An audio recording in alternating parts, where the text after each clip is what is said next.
Welcome to Tales from Flat Space, a podcast of science fiction and fantasy by yours truly, Gina A. Pond. Just know that the stories in this podcast may contain content that could be disturbing to some listeners. Listener discretion is advised. So this is Colony, Part 2, Geneva, Chapter 24, Marcus. Ah, good. Looks like he's coming around. I didn't recognize the voice, but I recognized the sounds of a hospital. What? My mouth felt dry, and I recognized the feeling of being on painkillers. I groaned in annoyance. You're in New Zurich Hospital. Can you tell me your name? Marcus Roner, I thought first, then realized that wasn't right, as my mind started to kick in. Matt Summer, I said out loud. Oh, good. Okay, Matt.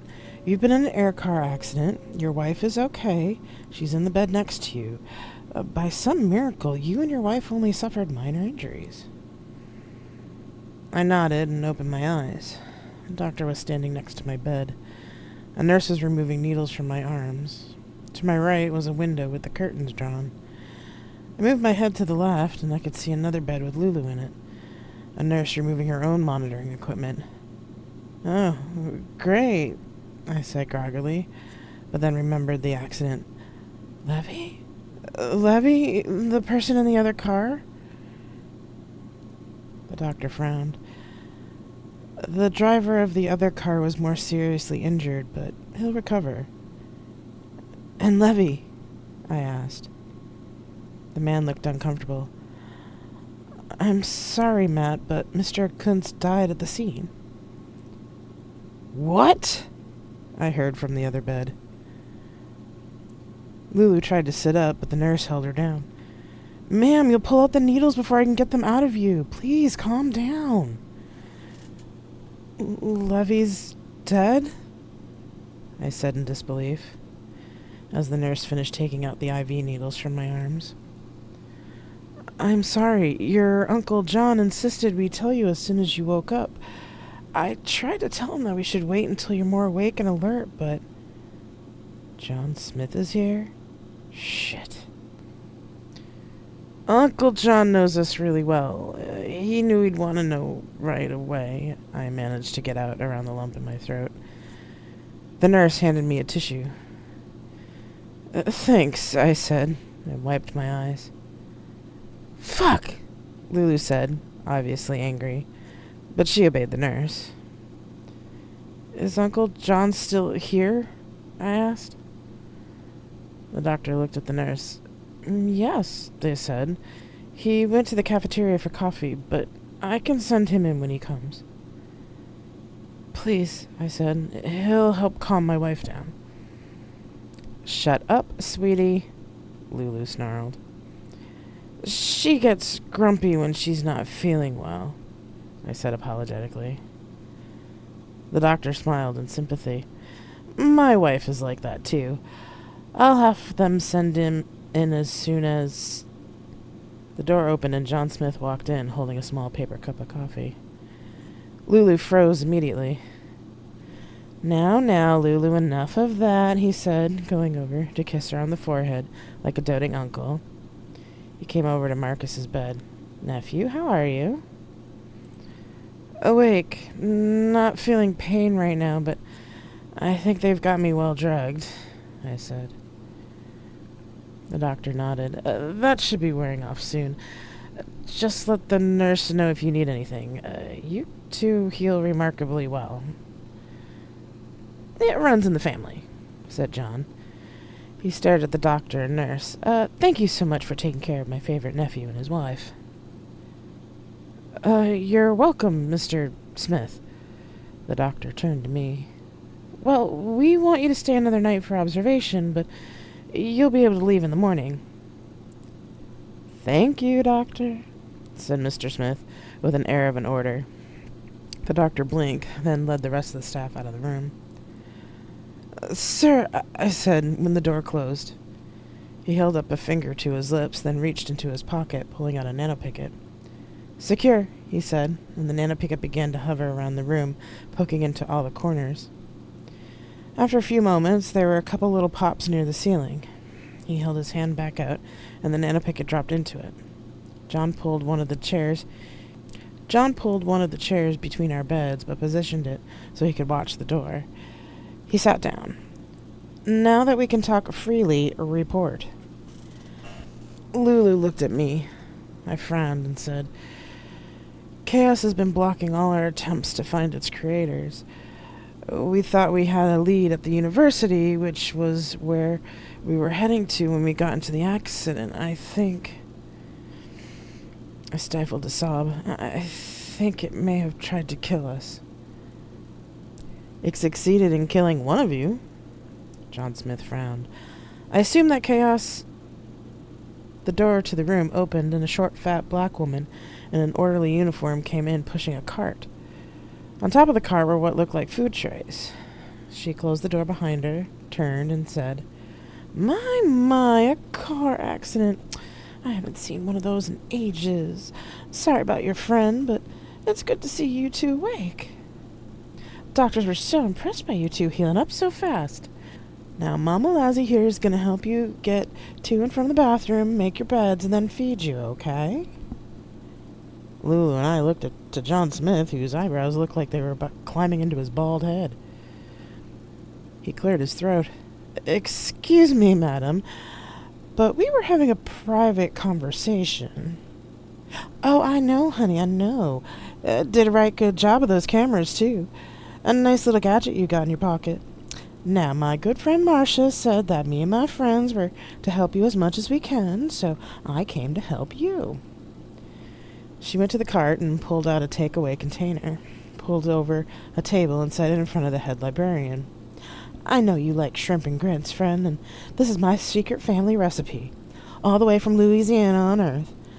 I think the shrimp here on Geneva are much better, but don't tell Mama that." She handed him a fork. "You tuck into that while I take care of the children here, okay? It should still be hot." "Children?" said Lulu, sounding like she was about to start a fight. The woman turned to Lulu, hands on hips. "I said what I said. I know you're older than you look, but Mama Lassie's much older than you. Now, what say we take care of your business first, girl?" Lulu stared wide-eyed at Mama Lassie as the woman walked over to Lulu's bed, lowered it down, then gently but forcefully hauled Lulu out of bed and steered her toward the bathroom attached to the room, standing behind her so that she blocked us from seeing the opening in the back of her medical gown. Lulu, to my surprise, submitted and slowly walked into the bathroom. Then Mama Lassie closed the door. We could hear them talking for a minute, then the sound of water running. I looked at John, who had opened the takeaway container. He looked at the contents, sniffed it, then pulled out the picket again and said, "Test." It stuck a probe into the food, then gave a chime. He actually smiled. "You don't mind, do you?" he asked. I was shocked by actually seeing him smile. No? Go ahead. I think we have our own dinners on the cart, too." The man nodded and took a tentative forkful of the shrimp and grits. His smile widened and he began to eat with more enthusiasm. After a few moments, he looked thoughtful again. "She did say her friend Marcia, right?" he asked. I nodded. "Do you think she works with the man that Lulu and Jenny ran into on New York Colony?"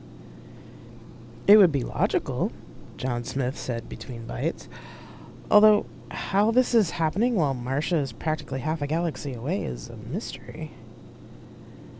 The door to the bathroom opened, and Mama Lassie came out.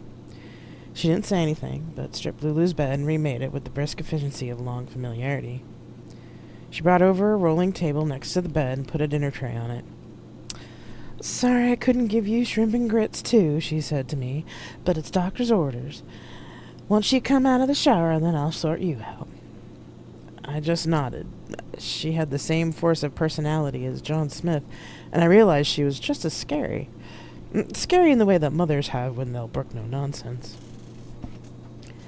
After several minutes, Lulu came out of the bathroom in a white bathrobe and white slippers, her hair wrapped in a towel. She slowly shuffled back to the bed, and Mama Lassie helped her sit down, then raised the end of the bed, propping her up so she could eat comfortably. "You go on and eat now," she ordered, and to my surprise, Lulu obeyed without comment. Mama Lassie turned herself on me. "Your turn," she said, came over and helped me out of the bed. She was much stronger than she looked. When we got to the bathroom, she closed the door, and I realized I needed to use the toilet. She must have seen me looking at the toilet, because she said, "Right, you do what you need to do, and I'll sort out the shower for you." I blushed. "You're shy? Listen, I have 6 children, 20 grandchildren, and 5 great-grandchildren. You ain't got nothing I ain't seen before. Go on before your bladder explodes." I blushed harder, but did as she ordered. She turned on the shower and moved around a bit while I relieved myself. When I finished, she said, "Okay, love, shower's nice and warm. There's soap and shampoo in there for you. I put out a towel and slippers and a robe. Just come out when you're done." I nodded, and she left the room. I carefully stepped into the shower and realized just how much I needed it. Mama Lassie had also put out a washcloth, and I proceeded to clean myself up. When I came out, my bed was remade and dinner was waiting for me. Mama Lassie helped me to bed and sent me up to eat. "So," she said, "now that I've gotten you two taken care of, we can talk about other things." She went to her cart, opened a drawer, brought out a small purse, pulling out a piece of paper. She handed the paper to John Smith, who had finished his dinner.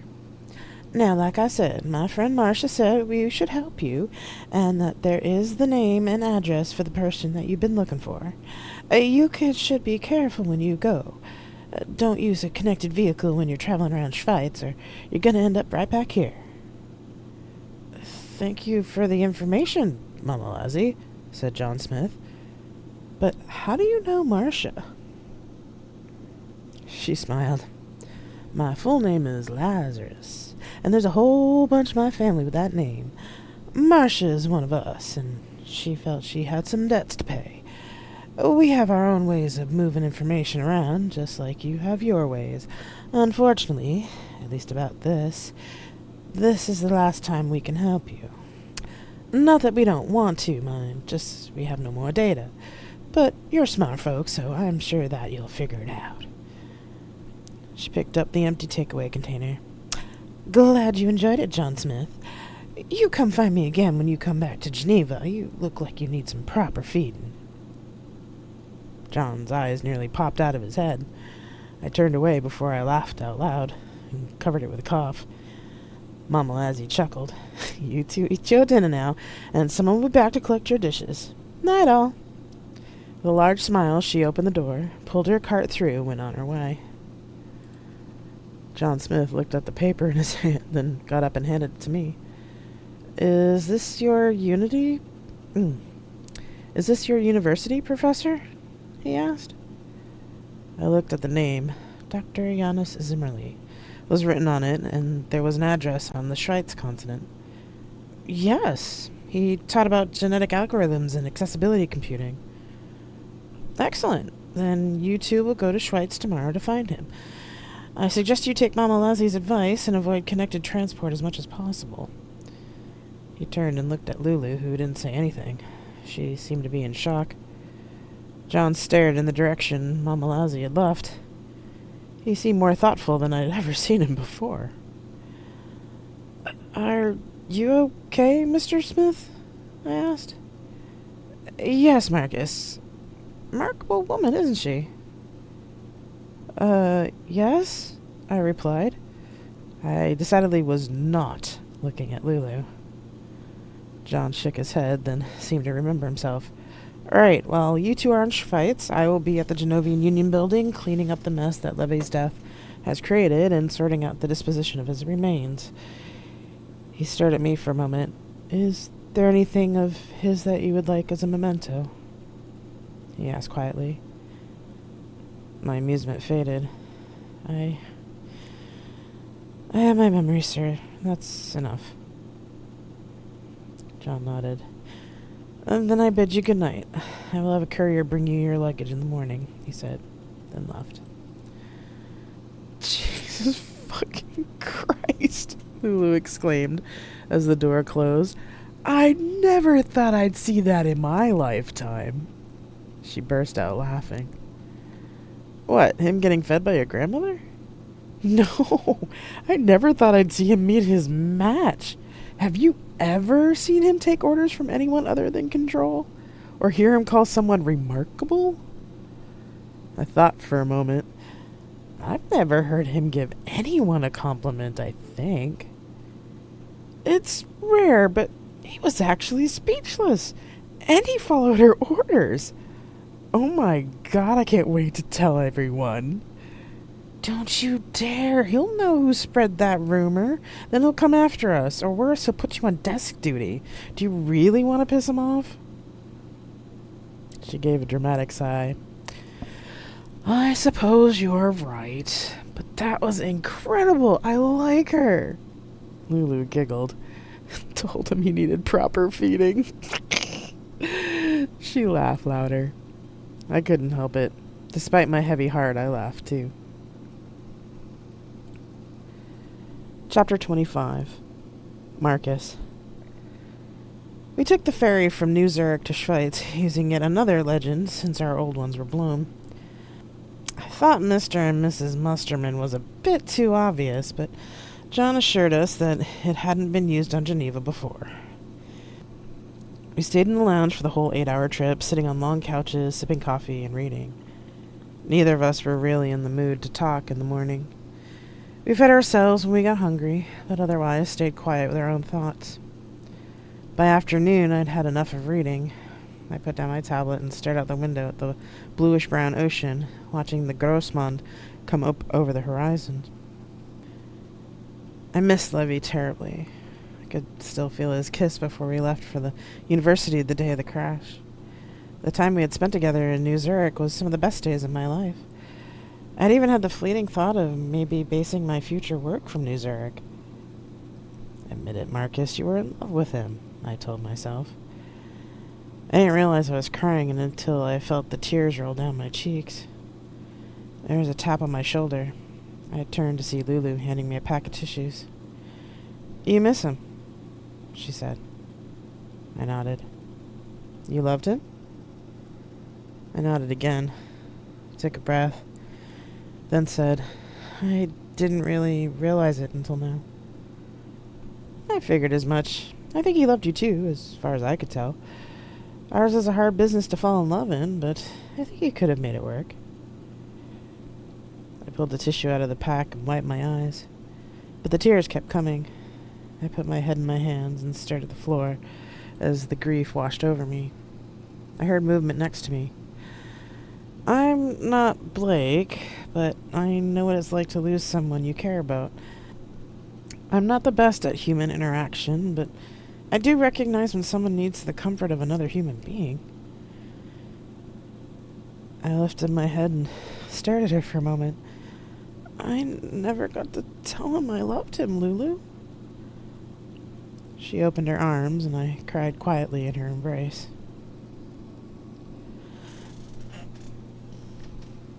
New Schweizport was small, and when we disembarked from the ferry, it didn't take us long to find the car rental place. There was an old man at the desk who looked up as we approached, sizing us up with a look. Grüezi, I said. Grüezi, he replied in a gruff voice. How can I help you? Yes, my name is Eric Musterman, and my employer called you to arrange a car for me and my wife. You're the folks from a Genovian union, the man said, sounding much more genial. Yes, this is my wife, Jessica, I said. Frau Musterman, he said, and nodded to her. She gave him a moderately bright smile. He blushed and tapped his tablet. Ah, yes. John Smith contacted me and said you'd be coming today, and paid for your car up front. I'm Herr Gotti. Where are you two going? Just outside of Schattensburg. I'm visiting an old professor of mine from New Zurich University. The man raised his eyebrows. All that way? I suppose you're going to see the Zimmerlis. How did you know? I asked, worried. The population of Schweiz isn't that big, my friend. He's the only professor in that village and who's worked with New Zurich. The rest of the professors and scientists are from Schattensburg and are from the agricultural school based there. He frowned. It's a long drive. How long? Lulu asked. Oh, about 6 hours if you don't get hit by a freak storm. Sudden storms happened a lot in Pishurba's shadow.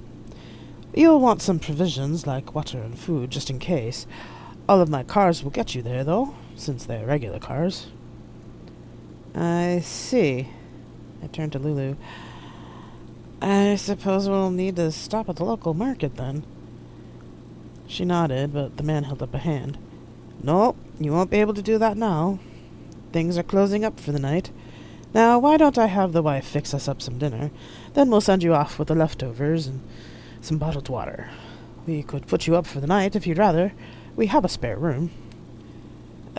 Thanks, Mr. Gotti. We'd certainly appreciate the dinner, but we'll need to leave as soon as we can.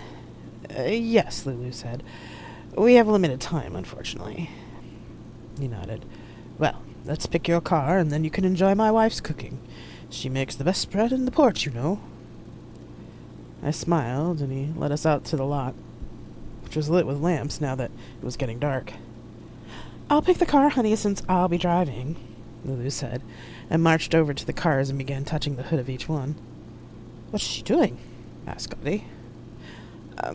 My wife's a bit of a gearhead, sir. She likes to get a feel of the car she's going to drive. It's just one of the weird quirks she has, I said, with a shrug, which wasn't too far from the truth, since Lulu was using her bots to figure out which of the cars can be disconnected from the planetary network.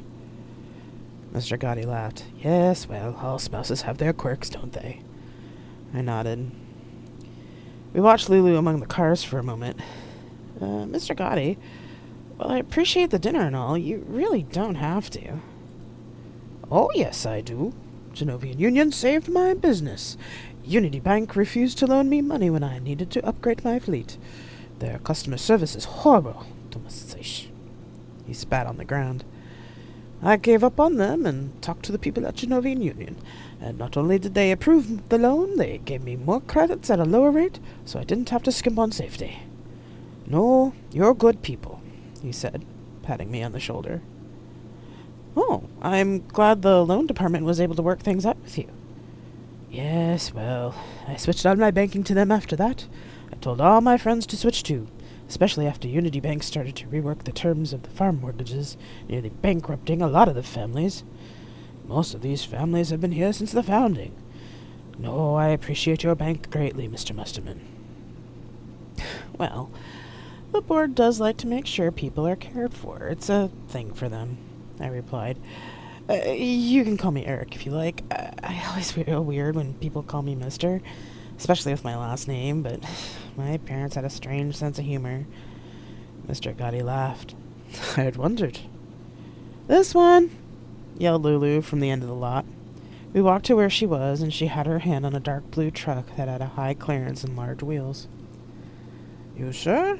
It's a bit old, and you'll be going through some really wooded areas, asked Mr. Gotti. Yes, Mr. Gotti, I'm sure, she said, and gave a good approximation of the look that Mama Lazzie had given her the day before. All right, then, he said, tapping his tablet. I'll have you sign the release forms after I tell the wife we're having company. Then we'll have dinner and sort you out for your trip. Lulu gave him one of her electric smiles, and the man blushed. Thank you, we really appreciate your help, Mr. Gotti, she said. He gave a nod and led us back into his office. Giannis. It's almost time, Nico Lee. You ready? Nico yelled, Yeah! I laughed as Nico bounced a bit on my lap and waved his George around. Okay, now remember, when they come, you have to stay quiet or you might scare them. Nico shook his head. I know scare. I love George. Good boy, I said with a grin. While we waited, I heard the sounds of a car pulling up to the house. I was able to turn my head and see a blue truck parked next to our cars and a man and a woman get out of it. I watched them as they approached the porch. Nico turned to see what I was looking at and cuddled closer to me, hiding his face. They came up the porch stairs. "Can I help you?" I asked. Yes, we're looking for Dr. Yana Simile," the man said. "Who are you and why are you looking for him?" I said, suspicious.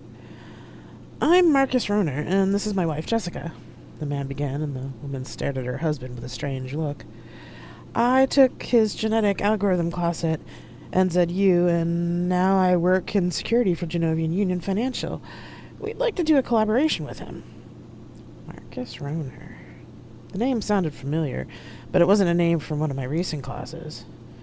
Must have been from a while ago, then, I thought. Nico squirmed a little in my lap and stared at the visitors from under my arm, thumb in his mouth, holding his George tight. I stared at them both for a moment, then said, "I'm Dr. Zimmerly, and your name sounds familiar, Mr. Roner, although I doubt you and your friend here took the long trip from New Zurich just to talk to me about a collaboration." Marcus looked at Jessica for a moment, who nodded. "You're right, sir, but we'd need to talk to you about that in private." I nodded. "Well, we can do that later. Right now, I have a very important appointment with my nephew. If you'd take a seat and stay quiet." I pointed with my chin towards the benches against the porch railing, and they sat down. I could finally hear the stomping of the George through the forest undergrowth. "Can you hear them, Nicolai? They're on their way." Nico forgot his shyness with the strangers, sat up, and started waving his George plushie. "What is that?" asked Marcus quietly. "Wait," I said, and a minute later, the first George appeared, walking slowly and chewing leaves off trees as it came into the forest clearing. "Remember, quiet, Nicolai," I said. The child nodded solemnly, waving his George. The first George out of the tree line was taller than the cars that were parked in the driveway, with a long neck and tail, green scaly skin, and large feet like an elephant. It looked like a smaller version of pictures I'd seen of the earth dinosaur Brontosaurus. They were sweet animals, and Nico was in love with them. "Oh my," whispered Marcus as more of the George came out of the forest. "What are they?" asked Jessica. I smiled. "They're the George, or Onerosus modestus, if you want to be scientific about it. They're the major fauna on this continent. Don't worry, they're herbivores." "Fascinating," she said, "but why George?" I chuckled quietly. The head of the science team that first came to the Schweiz continent had a 4-year-old child. When the kids saw them, they immediately called them George. No matter what anyone else tried to call them, George stuck. They're a huge favorite with the kids, including Nico here. Nico looked up at me and smiled, then went back to staring at the George. More of the George came out of the forest and wandered through the fields, coming towards the house. There were several small George, and when Nico saw them, he whispered, "Uncle Yana, baby George!" "I see them. There's a lot of them this time, aren't there?" Nico nodded. I pressed my wrist comm to call the others, and Una came out first with a large bowl of the local large-leaf lettuce-type plant. She stared at the strangers on the porch, but didn't say anything. She quietly brought one of the porch chairs over and sat next to us, handing a large leaf to Nico. His eyes lit up, and with his free hand he held the leaf high, standing on my lap. With my left hand, I held onto the waist of his pants. One of the George finally saw the humans and came lumbering over to the porch, and with a deep rumbling whirr, gently nibbled the leaf from Nico's hand. Una quickly gave him another leaf.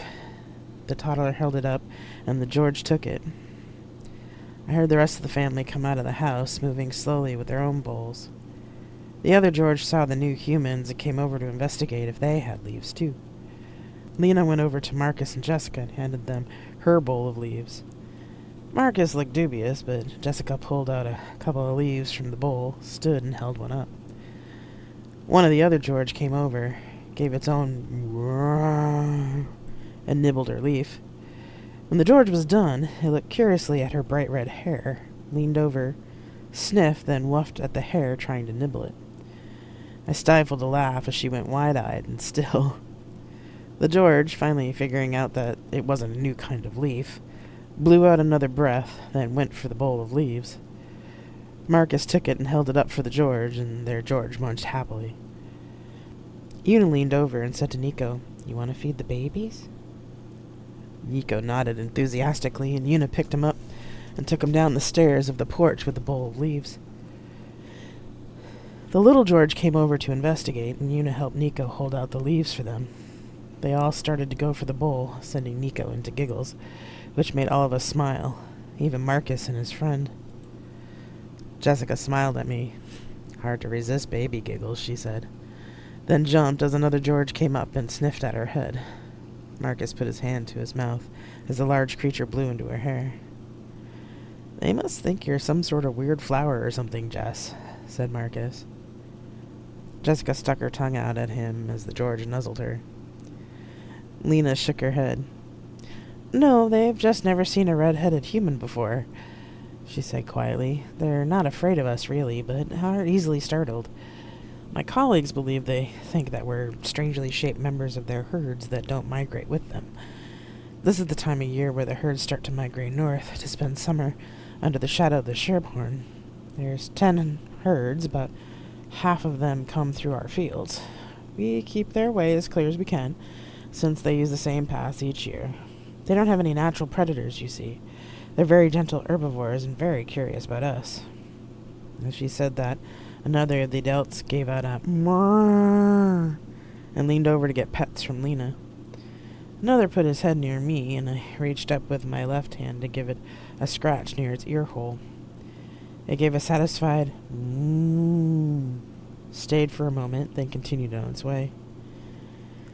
Nico and Una came back up the steps, empty bowl in hand, with Nico's eyes wide and happy. The adult George let out a chorus of "mrrrs" and ambled away from the house. When they had moved out of sight, Nico said proudly, "I fed babies, Unca." "I know, I saw. You did a really good job." "Bye-bye, George," he yelled at the retreating George, waving. "Bye-bye, George," I repeated. Giannis, who are these people?" asked Una, with a note of suspicion in her voice. I moved my chair back a bit so I could see everyone. "This is Marcus Rohner, a former student of mine who now works at Genovian Union, and his wife Jessica. He's come to talk about a collaboration they'd like to do with me in security." "You came all this way just to talk to Giannis?" Una asked, also suspicious. "Yes," Marcus said. "We called in at the university, but they said you didn't leave your home. Our company prefers to start collaborations in person, you see, so we made our way here." I still didn't buy their excuse, and from the look on Una's face, I didn't think she bought it either. I worried that they knew something about my and Kai's program, and were some kind of undercover police, but my gut, strangely enough, was telling me that Marcus wasn't here to do us harm. "We'll make up the spare room for you. You might as well stay here, since it's not worth going back and forth to the village each night. Jessica, could you help me with breakfast?" she asked, picking up Nico, who had toddled over to me to get his plushy George, while the adults were talking. "Danka, Uncle Yana." "You're welcome, Nico-lee. Go with Mama and Mommy now." "Okay." Jessica stood and smiled. "Well, I'm not a good cook, but I can put out things and keep Nico occupied, if that's okay." Nico stared at Jessica, whose hair was wet with George drool, then started giggling again. "She had George hair," he yelled. Jessica reached up to her damp hair, and we all laughed. "I guess the George liked me," she said, looking at the slimy greenish drool in her hand. "I think we should let you get cleaned up first," said Lena, laughing, and steered Jessica into the house. Nico laughed some more, and Una followed after. I waited until the door closed, then moved my chair in front of Marcus. "You're not really here about some collaboration thing, are you?" I said quietly. Marcus looked at the door, then said, "No. We're from the organization behind Genovian Union. We've been tracking a program on the network, that's doing odd things, and we received information that you might know something about it. If so, we need your help to fix it. Oh, shit, I said. My program really is doing more than it should? Shit, I thought. They know. Damn, Marcus said. Yes, but we need to talk about it in private, sir. Are you really from Genovian Union? I thought they were just a bank. It's not well known, but Survey owns Genovian Union and a lot of other businesses on Geneva. It's not just a bank, it's also a front for Survey intelligence. My eyes widened. Fuck me or Survey? I said, with growing fear. He nodded. Shit. I took a deep breath. We'll need to wait until my brother gets back from his wandering. He's in it with me. All right, Dr. Zimmerly, he said. You might as well call me Giannis, I said, resigned. I have a feeling we'll be getting to know each other fairly well in the next few days. I backed up the chair, then turned it towards the kitchen door. Marcus stood. Giannis, he said behind me, we're not here to put you in jail or anything. Like I said, we need your help to fix it. I turned to look at him. The family doesn't know about it, Marcus. They have nothing to do with it, and it was all me and Kai. He looked me in the eye and nodded. We'll help you. Okay, I said, taking a deep breath and turning around. Okay, come on. You can help put up the plates and meet the rest of the family. His footsteps followed me into the house. Chapter 26. Giannis. I feel like Nico's found a new auntie, I said to Jessica as she sat on the couch, with Nico using her lap as a pillow. Oh, I don't think I'll ever take your place, Giannis, she said. You're the one he runs to when he's upset, not me. Those of us raised in Survey are often kid magnets because of the way we treat children, I think, especially when we're working in Unity. Kids are raised more or less collectively in Survey. In the early days, there were more kids than adults, since the founders were trying to increase the population quickly, just in case Earth had really decided to immolate itself. We get a lot of experience with kids as a matter of course. It seems to make most Survey people feel safe to any child, regardless of where they are or where they grew up. Interesting. We don't learn much about Survey in Unity. We learn a bit about the history of the station that left Earth that became Survey, and that it's not easy to become a Survey citizen. Other than that, you folks are a mystery. Jessica smiled widely. We like it that way. The kitchen door opened, and Kai came in carrying his backpack. He dropped it next to the door, went to the cupboard for a cup, and got some water from the tap. He drank it down, put the cup in the sink, and picked up his pack again. Hey, Kai, I said quietly, so as not to wake Nico. Hey, he started, but then realized that Jessica was in the room. We have guests, Kai, who have come to talk to us about our work. Kai widened his eyes. They're not Unity, Kai. They've come to help. They? He asked, looking at Jessica. This is Jessica, and her husband is Marcus. Marcus was a student of mine at NZU. He's taking a nap right now. They came yesterday morning. Oh, hi, I should probably go get cleaned up, yeah? Kai said. Might be a good idea, although Marcus just laid down, so you have plenty of time. Kai nodded. Right, I'll be out in a bit. He scurried into his bedroom like a frightened rabbit. A shy one, huh? Asked Jessica. Something like that, I replied, looking after him. I've been trying to convince him to leave home, but he feels like he needs to stay here. He does love the land, though. It makes me think he got the biggest dose of the ancestral need to be out in nature nearly all the time. Oh? I grinned. The Swiss have been known to spend most of their lives outside, no matter what the weather. The founders of Geneva Colony picked this planet not just for its proximity to Earth, but because the mild climate allowed for year-round outdoor activity without snow, except in mountains. They figured it was the best of everything. Schweiz isn't as populated as New Zurich, but there's a lot of tourist trade. Kai sometimes leads hikes up the Scherphorn and through the forest around here, more so during the George migrations. Jessica looked down at the sleeping toddler. I can see why. The George are adorable. She gently picked up Nico, somehow managing not to wake him or drop his George. I'm going to put Nico in his bed to finish his nap. I nodded and she left the room. Hearing the shower go on down the hall, I wondered if Kai was okay. I activated my chair and went to my office to wait. About an hour and a half later, there was a knock on my door. I looked up to see Marcus standing in the doorway.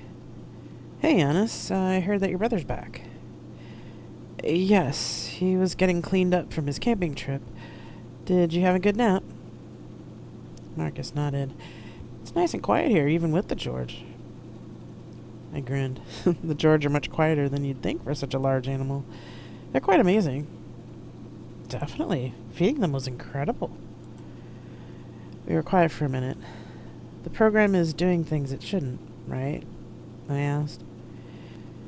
Yes, he replied. So much so I actually started calling it chaos. Chaos? Said Kai from the doorway. Marcus turned to look at him, and I waved him in. Is your wife joining us? I asked Marcus. No, I talked with her earlier. She said that she was just the muscle and that I should get on with the geek shit so we can get to work.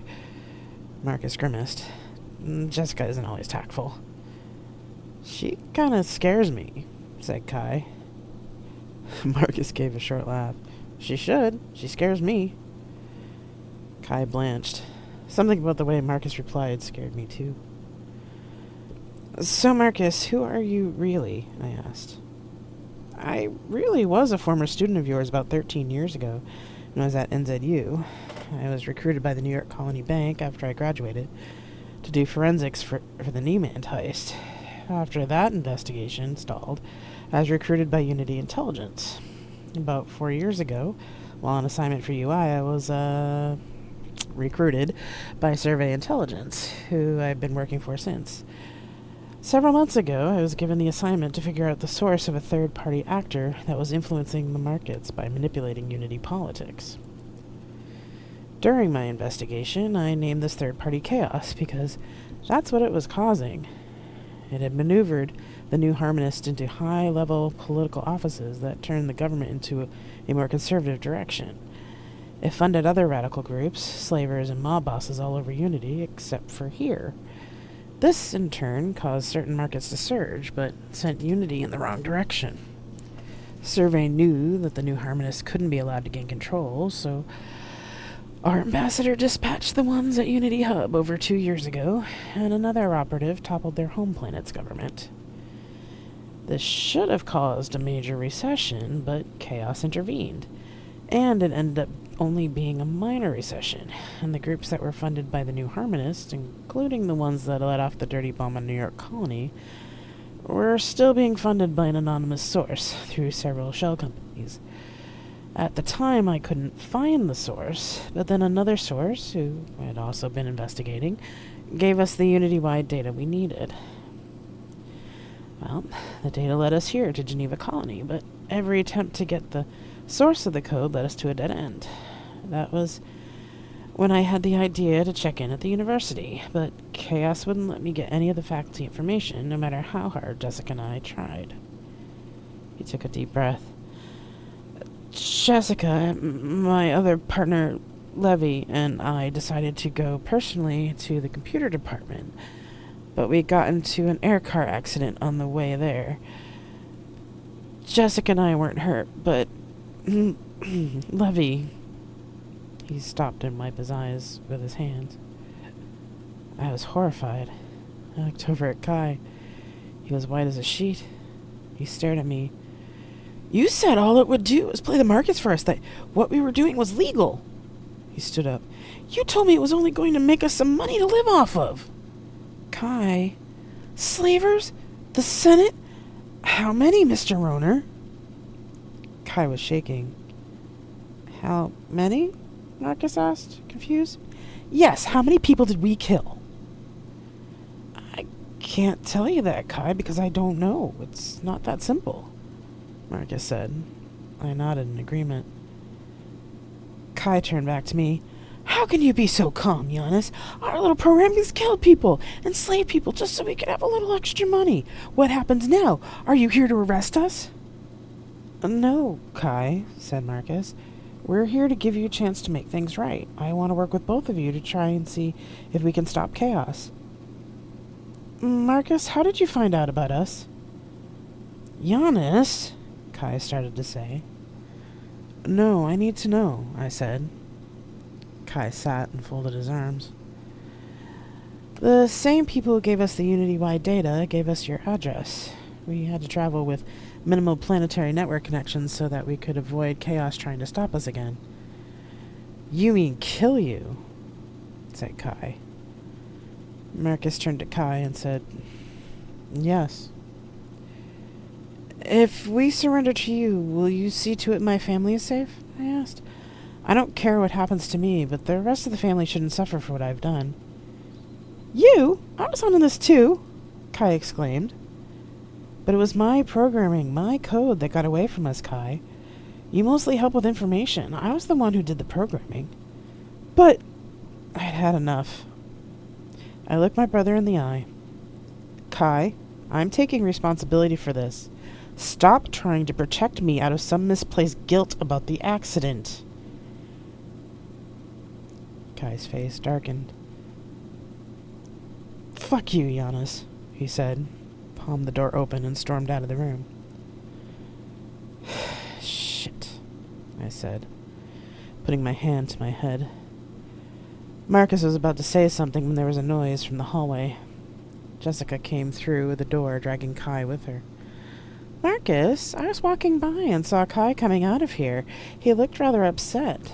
I wasn't sure if you were really done talking to him, so I brought him back for you. Fucking hell, let go of me, he said. I palmed the door closed again before the rest of the family heard. You can let him go, Jess, Marcus said. Giannis was just saying that he'd surrender to us as long as Survey took care of his family. Could you send a message to Uncle Sonny with a request? Sure. And Kai? Let me the fuck out of here, Kai said. Marcus looked at me and I nodded. He can go, Marcus said. It's pretty clear he needs time to clear his head. I touched the palm plate again and Kai practically sprinted out of the room. The rest of the family needs to know now, Jessica said. They'll see him leave. I know, I said. I'll tell them after dinner. Marcus's face was grim. Giannis, if chaos finds us here, or if we can't fix it from here, we may need to evacuate you and your family to Survey. Chaos hasn't been able to get into Survey, thankfully, and I don't think it's all that interested, since Survey doesn't have financial markets. In fact, it's been carefully trying to reduce Survey's influence. This could get dangerous for you and your family. There's no telling how chaos will come after you if you try and destroy it. Better off in Survey than dead, I said, looking at the clock. I realized it was just about dinner time. I sighed. All I wanted to do was provide for my family so that I wouldn't be so much of a burden on them. I didn't even need that much. I shook my head. I'll help you, Marcus, however long it takes. Both of them nodded and Jessica left the office. Marcus stood up. Marcus? Yes. You and Lovey were close. Marcus squeezed his eyes shut for a moment, then said with a catch in his voice, Yes. I'm so sorry. He didn't say anything, just gave a short nod and left the room. I stared at the wall, going over all that Marcus had said in my head until I was called to dinner.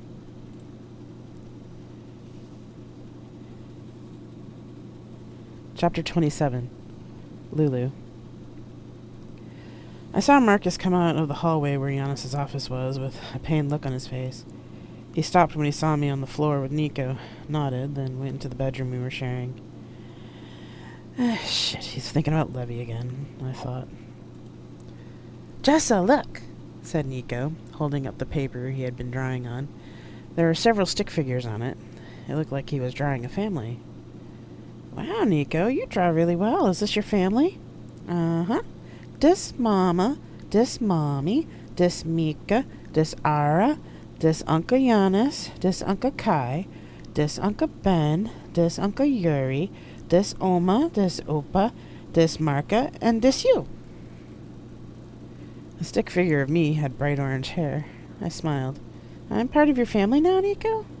Yeah, you help with George, and you play with me. Aw, thank you, Nico. You're welcome, he said, and went back to drawing. After a few minutes, the kitchen door opened. I looked up, and Una and the twins came in. Hi, Jessica, Una said as she saw me with Nico. Hi.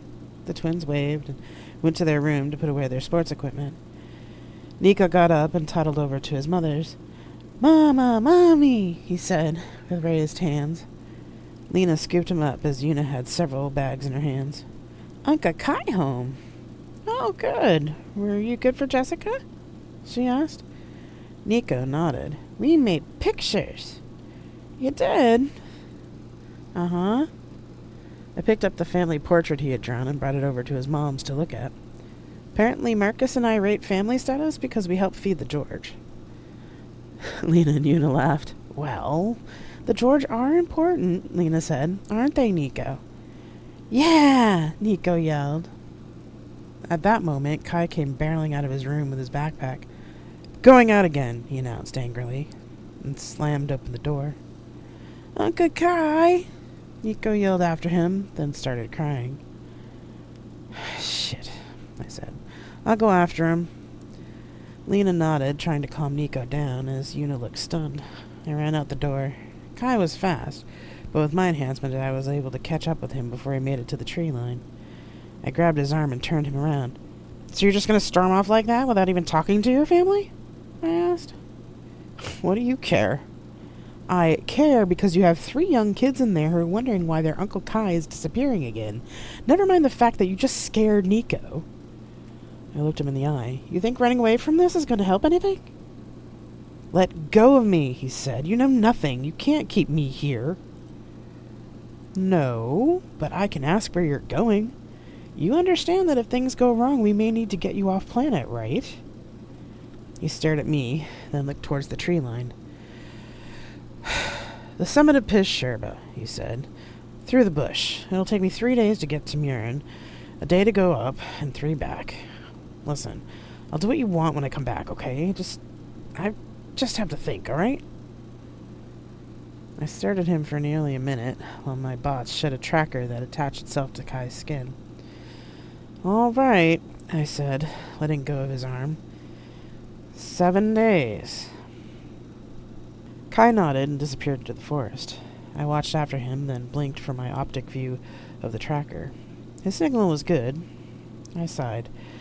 I had a bad feeling about this. I came back into the house. Una was cooking, and Lena had a teary but quiet Nico at the table. Marcus and Giannis had come out and were talking. They all turned to look at me. He said he needed to go and think. He told me where he was going, so we can get in touch with him if we need to. Where is he going? Asked Giannis. Piz Sherba? His brother nodded. It's one of his favorite places to go. It's about 3 days to Murin from here. That's what he said. He should be back in a week. Marcus looked at me, and then at Giannis. Giannis sighed. Una, are Mommy and Poppy and the uncles around? Yes, Giannis, as far as I know. Why? Can you ask them to come to dinner? I need to talk to you all about something. Does this have something to do with why Kai left again? Asked Lena. Giannis nodded. And I'll need Uncle Ben's help while Kai's gone. Lena frowned. It's not like Kai to leave and not let Ben know. We got into an argument, Giannis admitted. Really? Lena looked surprised. Lena turned from the food printer. What about? I'll tell you everything, but I'd rather wait until everyone's here so I can tell you all at once. Yana said. All right, she said, and went to the comm panel. A couple hours later, we were finishing dinner. I helped Lena put the kids to bed, putting Nico in his crib. George! Nico demanded. I looked around and found the George plushie on the floor near a pile of other plushies. Here he is, I said. Picked it up and put it in the bed. I pulled the blanket over him and tucked his George in with him. Jessa? Yeah, baby? I bad? No, honey, you're not bad. Why would you say that? Uncle Kai went away. No, say bye. I picked him up and hugged him tight. No, Nico, you weren't bad. Uncle Kai was mad about grown-up things and needed to go away and think about it. Oh, the toddler said, looking thoughtful. Grow-ups sad a lot. Yes, Nico, grown-ups have to worry about a lot of things, so we can get sad a lot. But we can't always be sad with you around, Nico. Do you know what your important job is?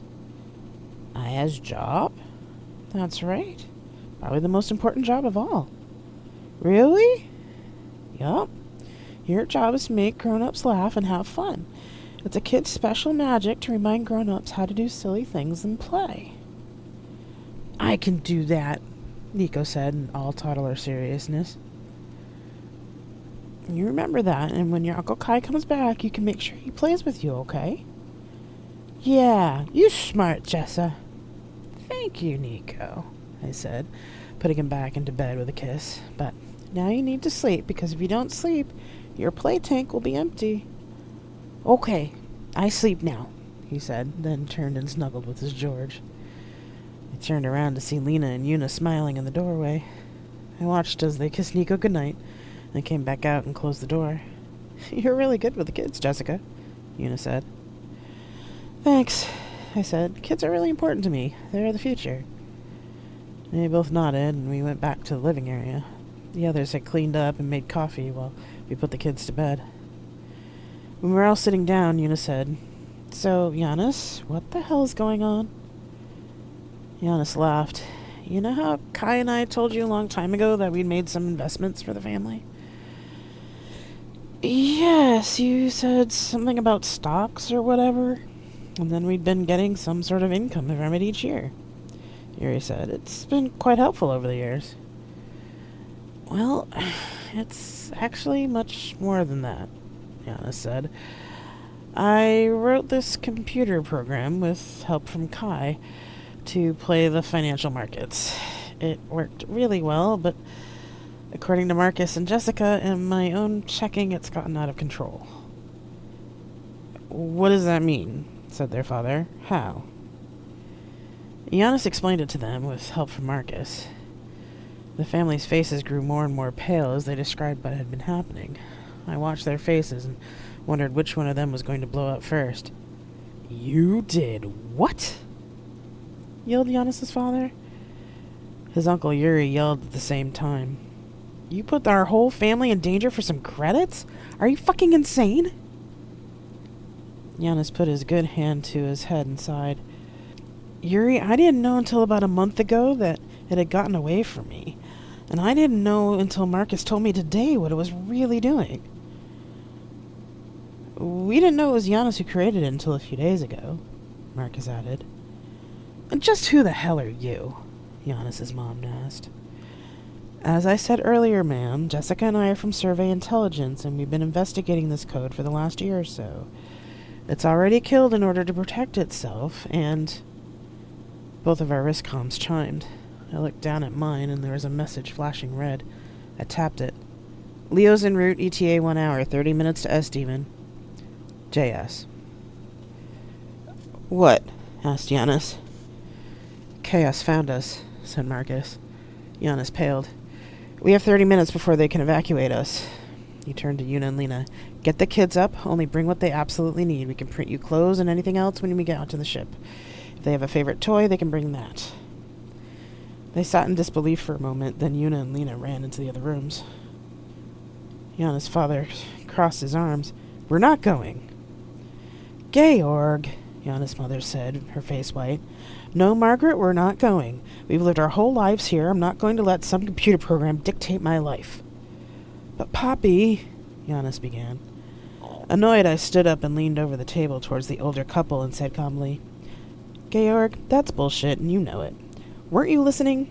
Chaos has incited slavery and white supremacy, allowed governments to fall, and is able to give your personal information to anyone willing to be paid a good deal of money to find you. You stay here, you'll die, either through people who will gladly kill you, or from financial ruin, or maybe even some strange accident that will most likely take out other people with you. They paled. So, you can stay here, or you can come with us and live to watch your grandchildren grow up. Maybe even your great-grandchildren. Are you threatening us? Giannis' father said. No, chaos is. I'm just telling you the truth, I replied. Mommy, Poppy, please, pleaded Giannis. Georg was pale, and his wife and the uncles waited for him to speak. All right, he said, resigned. But what about Kai? I'll go after him, I said. I put a tracker on him before he left. I turned to Marcus. Get them on the ship. Don't forget Nico's George. Marcus nodded. Good hunting. I ran for the keys and Marcus's backpack and blinked on my ocular display. As I started the truck, I brought up the map to Murin in my vision and sped off down the road as fast as I could in the growing darkness of the forest. About 10 minutes out, I saw lights coming towards me. Fuck, I said, turning the truck sideways so that it blocked the road. I shoved one of the water bottles into the backpack, pulled the keys, and headed into the woods. I tapped my wrist comm and set into it. Leo's 10 minutes created obstacle going silent. I waited for a few seconds for the wrist comm to send, then pulled it off my wrist and threw it, and the keys into the woods. Sorry, Mr. Gotti, I said to the trees, then brought up my night vision and a map. Damn it, I hate hiking, I said, as I shouldered the pack and walked away from the road. When I heard the sonic boom from the S-Demon, I was relieved and put the rest of the Zimmerleys out of my mind.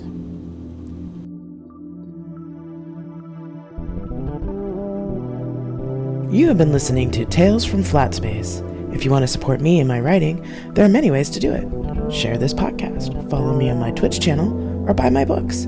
All you have to do is go to revginapon.net and click on the relevant links. Thank you very much for listening, and I'll see you next time.